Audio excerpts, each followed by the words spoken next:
Jadi, apa itu logika? Logika adalah suatu ilmu yang mengasah cara kita berpikir untuk menghadapi berbagai masalah. Masalah yang akan dihadapi oleh manusia. Lalu, untuk apa dipelajari di ilmu komunikasi? Agar kita bisa berkomunikasi dengan sesama secara logis, agar pesan yang akan kita sampaikan dapat dipahami oleh lawan bicara kita. Lalu, apa faktor yang mengindikasikan cara berpikir yang benar? Ada beberapa faktor seperti gampang menerima informasi, menanyakan alasan terlebih dahulu, melakukan sesuatu yang sudah direncanakan, dan lain-lain. Ada beberapa asas dalam logika secara tradisional, seperti the principle of identity, the principle of non-contradictory, dan yang terakhir adalah principle of excluded middle. Principle of identity adalah the principle that where X is known to be identical to Y, any statement about X or Y will have the same meaning and truth value as the same statement about the Y or X. Contohnya adalah, semua makhluk hidup bernafas. Jika pertanyaan yang saya bilang tadi itu benar, maka pernyataan saya itu benar dan tidak salah.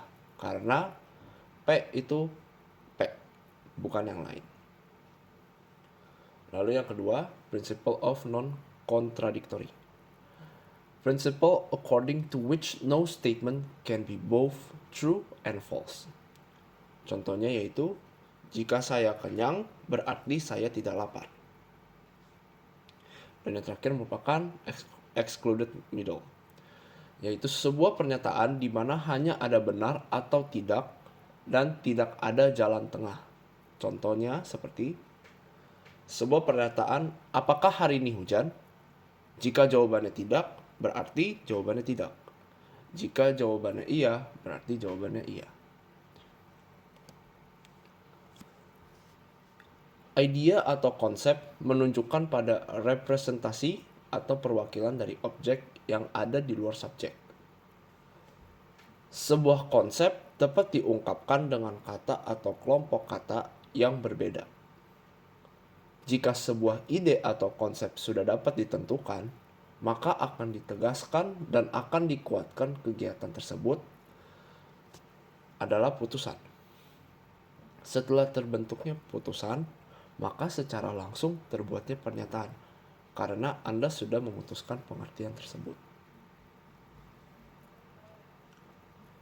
Lalu, apa yang dimaksud dengan proposisi kategoris? Lalu terangkan unsur terkait quantifier, term subject, dan predikat serta copula. Proposisi kategoris adalah proposisi yang di dalamnya predikat dipungkiri subjek dan tidak disertai dengan syarat.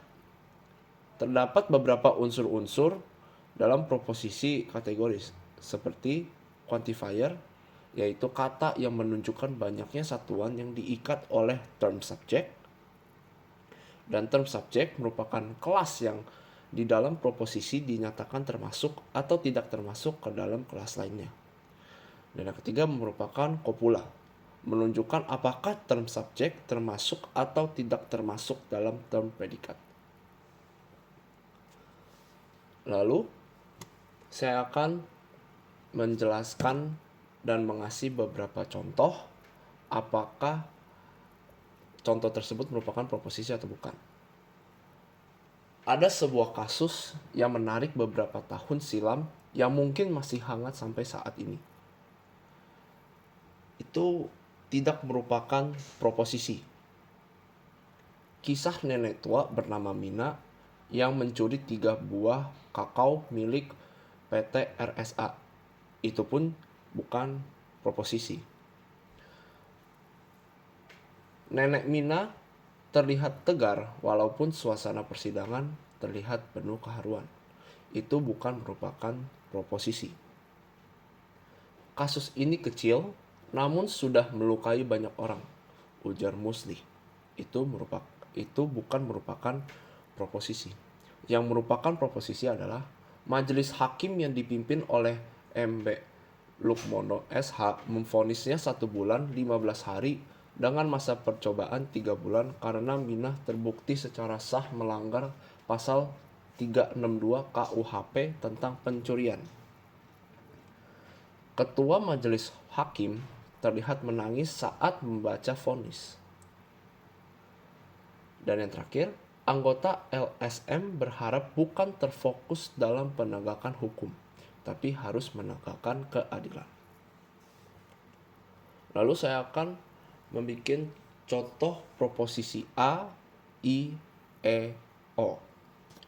Proposisi A merupakan semua manusia ingin menjadi Tuhan. Dengan posisi I, sebagian manusia ingin menjadi Tuhan. Dengan proposisi E, semua manusia tidak ingin menjadi Tuhan. Dan proposisi O, sebagian manusia tidak ingin menjadi Tuhan. Terima kasih.